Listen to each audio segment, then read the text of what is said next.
Hey guys! Alright, folks, friends, Pope Francis, we're here today to check out the latest from our boys in Sabaton, Soldier of Heaven. There's nothing else to say. They have a new album coming out March 4th, just a couple of days before my birthday. So, you know what a cool gift would be? To get a vinyl for my birthday. So I thought you were gonna. I'm throwing it out there. I thought you were gonna swerve and say, you know what would be a good gift for my birthday? Not this album. Holy shit! Like, come on, dude. I have tons of love for Sabaton. Yeah, I know. I mean, but so do you. I know, but that would have been such a swerve. Fuck. That would have been a curveball if I've ever seen one. Yeah. Nobody would have ever seen that coming. Not the guys in Sabaton, not the people I watching would have this seen it 'cause video. that's what I was expecting you to say. No, why would I say that? I have nothing but I don't love for know. Sabaton. I love Sabaton. We always joke around, so that's what I thought that would happen. Okay, maybe that was a missed opportunity. Yeah. But that was a cool idea. Maybe next time. Well, next time wouldn't be a cool idea anymore because we I already said it. Yeah. So it is what it is. Soldier of Heaven, Sabaton. You ready? Yeah. Okay.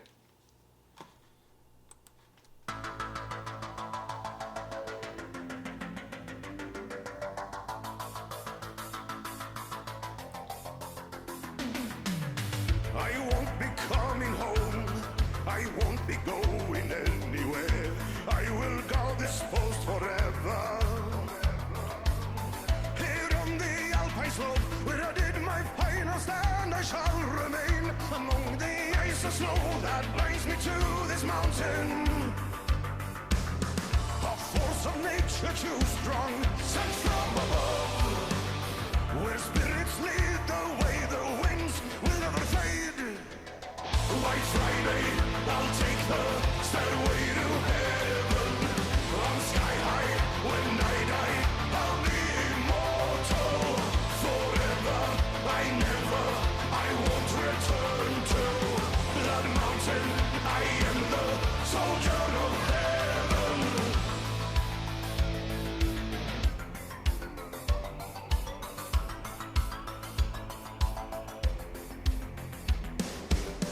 I saw the end of war. I watched the soldiers come and go, and I kept my watch forever. So many brave men fell in the battles that were raging down below. I have seen it all, but none will hear my story. All of these years I have been frozen in time. I cried for spring to come, but here winter remain. Like Friday, I'll take the stairway to heaven. I'm sky high when I die, I'll be immortal forever.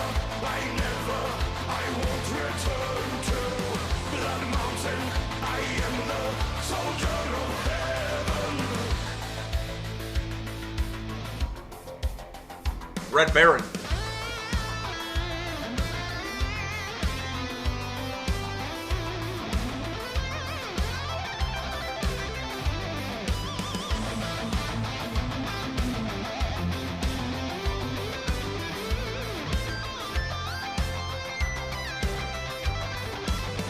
I always dreamed that I would soar high above, where spirits lead the way, the winds will never fade.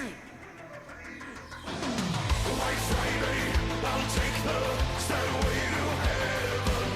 I'm sky high when I die, I'll be immortal forever. I won't return to that mountain. I am the soldier of heaven. Like Friday, I'll take the stairway to heaven. I'm sky high when I die, I'll be immortal forever. I won't return to that mountain. I am the soldier of heaven.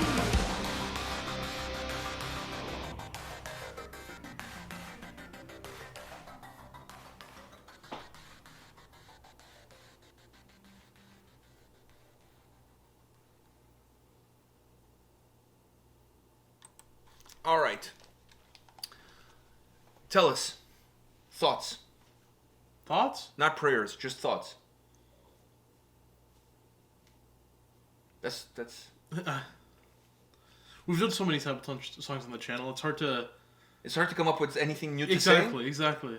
It's hard to say something now that I haven't said in a previous video. Nobody will remember. I mean, it's a different song, though. It's a different song, but it has so many similarities to other songs. I know, but it's Sabaton. But that's Sabaton, so like... It's Sabaton. I like the fact that they included the Red Baron there. That was kind of cool. Yeah. I'm getting to the point where... You know what would be cool for this album? Well, maybe it's already... Maybe the train already left the station. Yeah. But would be really cool for this album, for the music videos, to include characters from the previous album. Because it's about the same... It's the same. Yeah. So it would be kind of cool to do that. So I really enjoyed the fact that they had the Red Baron there. Anyways, I just wanted to throw that out there. I think it's coming to the point of listening to Sabaton where I've listened to so many different songs from them that songs like this don't do it that much for me anymore. You know? They have way better songs. So that's why stuff like... They're good. And at a concert, I feel like, you know, I'll be there, hand in hand, brother, all that stuff. But they don't do the same as they used to. These types of songs, at least, they don't do the same to me as they used to. They kind of blend in with the surroundings? They blend in with other songs that I also deem not worthy of my Sabaton playlist. Because they have really good songs, and those are in my playlist, like Bismarck, Night Witches, Soldier of Three Armies. Songs like those... Feels Overdone. I absolutely love that song. Songs like those... Hell, even the Pillars... Even the Christmas Pillars one. of Wisdom. The Christmas one was really good. The Christmas Truth. Yeah. Those are Not amazing... Truth. Truth, sorry. Those are amazing songs, and they make it in my playlist because not only are they amazing Sabaton songs... So this to you is kind of like, meh. Yeah, because they have something... They have something that Sabaton normally doesn't give me. In each song, they have something different. And that's what makes them good to me, is because they have something different in there. And you can agree with me fully there that songs like Bismarck, Night Witches... Oh, no, those stand out. They stand out. Because they're so different. I'm not going to give you... There's no argument to be had. A lot of people who don't like Sabaton have the same argument about Sabaton as the people who don't like metalcore, which is everything sounds the same, right? And I don't agree with that at all. Because they don't have time to go into the discography of these bands. And really discover what makes them different from each other. They probably hear 2 or 3 songs that have some similarities amongst them. And then everything just sounds the same. But I agree with you. With Sabaton, there are songs that really stand out of the crowd as like just absolute bangers. And I think it comes with the albums too. In an album, there's probably 3 songs there that come out on top. 3 or 4. 3 or 4 that come out on top as champions, in my opinion. And then the other ones are just left... They're good, but... They're good, but they're you're not safe, traditional, but you're safe Sabaton bats. Safe Sabaton songs. Okay. This is a safe Sabaton song, in my opinion.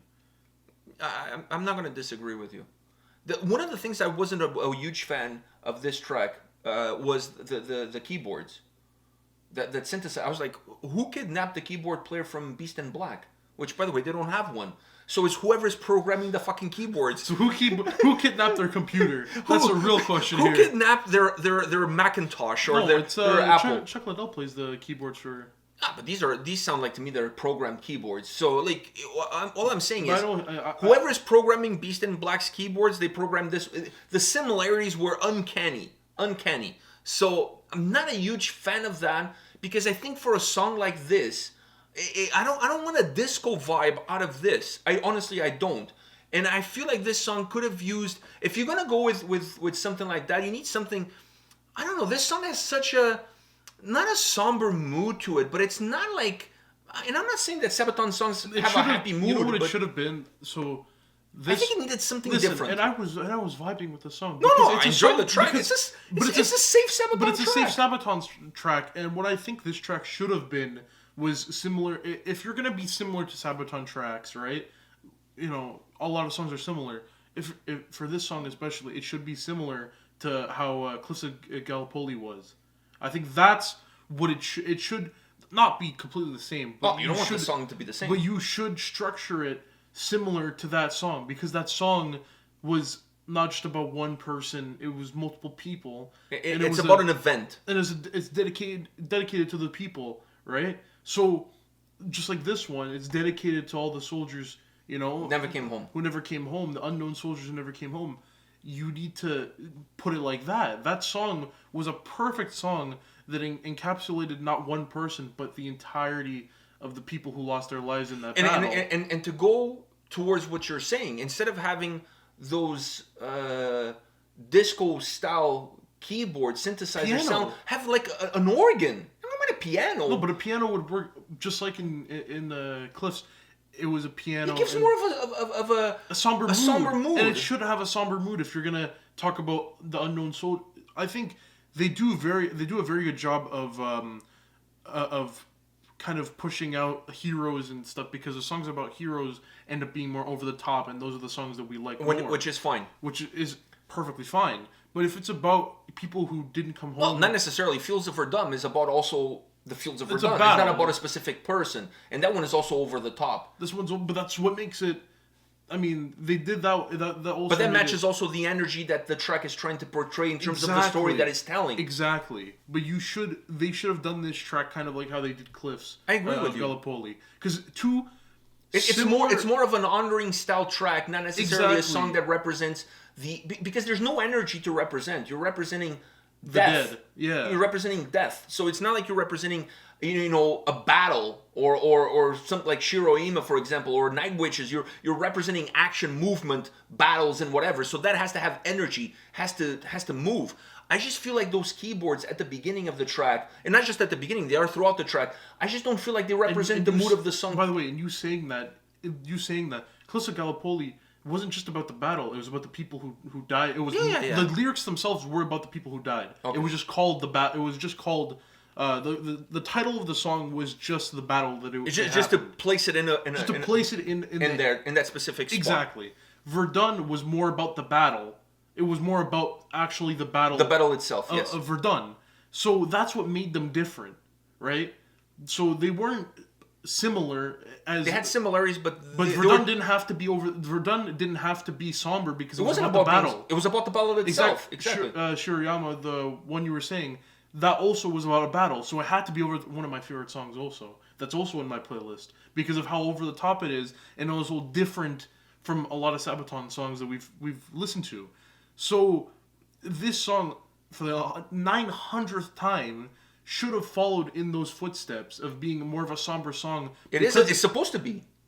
But it doesn't feel like that. The keyboards hurt that But that also, aspect. it's not just a keyboard. It's also in the chorus, we are immortal, and you bringing it up there.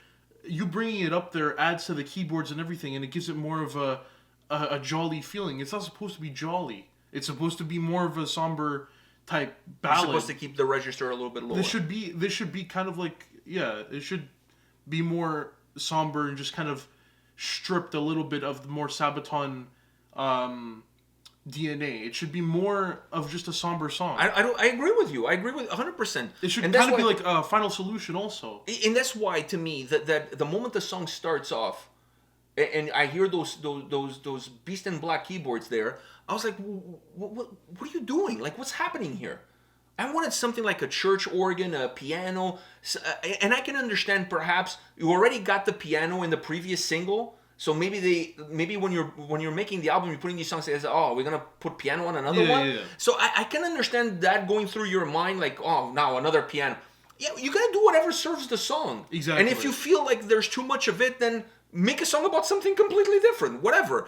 But to me, the sound, that joyful sound that's at the beginning there, in my opinion, just doesn't match the mood that the track has. It just doesn't. I wanted something a little bit more classical, a little bit more stripped down, because this almost is as close as you're going to get to a Sabaton ballad. It has that mood, that somber, dark, slower, more methodic mood. You can have some moments of energy in terms of elevating the souls and the image of the soldiers that died. You can have that in the chorus, but to a certain extent. You want to lift it up in terms of you're honoring it. You don't want to lift it up in terms of being jovial. Yeah. Like you need to find that fine balance, and to me that fine balance wasn't really there for this track.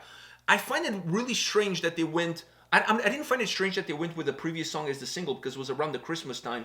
It made sense from that perspective. This as the second single kind of throws me off a little bit. Because I thought the second single was going to be like a Fields of Verdun style, a high pace, high octane, pumping your leg kind of stuff. That's what you need after a single that is more, happy. that is happy, but it also has still a very somber mood to because it. Because of the story that it's telling. You know what I mean? So I thought that after that song was perfect. It was perfect as the first single because of the time in which it was released. It matched what was happening. Yeah. I was expecting the second single to be a little bit more guns blazing. No pun intended, but a little bit more guns blazing. So this track kind of threw me off a little bit from that perspective. And it feels safe. It honestly, it does. It just feels like, your typical middle of the record Sabaton song. Do you know what I mean? It doesn't do enough for me. Yeah. I prefer the previous single, the Christmas Truce. I really like that song. But I also, what I also find? I find that like some of the older albums, I could probably count more than 4 songs that are in my top of that album. Probably almost the whole album is, in my opinion. I know, but the previous record was packed with great songs. The previous record was also packed with great songs. It had 1 or 2 that were the weakest, but they still weren't weak. I mean, like, I consider, for example, Red Baron one of the worst, and I love it. And you love it. I just don't like it at all. The reason why I love it is because it's different. Stuff that are different for me, I enjoy a lot more. And then the album before that, there was a lot more. The Last Stand? Yeah, that one, there was a little bit more duds than. That one had a lot of safe songs. That one had but that's why I call them duds. Duds, in my opinion, for a Sabaton song, because dud doesn't mean bad, because Sabaton doesn't release a bad song. It just means safe, in my opinion. Yeah, I'm with you. When I say dud in Sabaton, I mean safe. Yeah, I'm with you. So, nothing that really stands out of the crowd. And there's also some in other albums too, but I feel like even though this song, we're probably going to hear another song from this album that's also going to be kind of. Well, the album comes out March 4th. We're in January. I'm expecting 2 more singles. Exactly. 2 more singles to come out. Hopefully, the next one is. Is it a leg pounding? A leg pumper, yeah. A leg pumper. All right, I like that, leg pumper. You need safe songs, I get it, but keep those away from the singles, though. Keep them away from, because a safe song doesn't make me excited for the album at all. No, because it makes you feel like we heard this already before. Because I can just go listen to this in the last album too. Yeah, and actually, it's better in the last album. So wow. Today's Sabaton is taking a pounding. And it's not Chucky's leg. It's not Chuck Liddell's leg, no. Not his leg. All right, guys, let us know your thoughts on this song. Do you agree with us? Do you see it differently? Use the comment section below. We'll see you guys at the next video. Take care. Ya.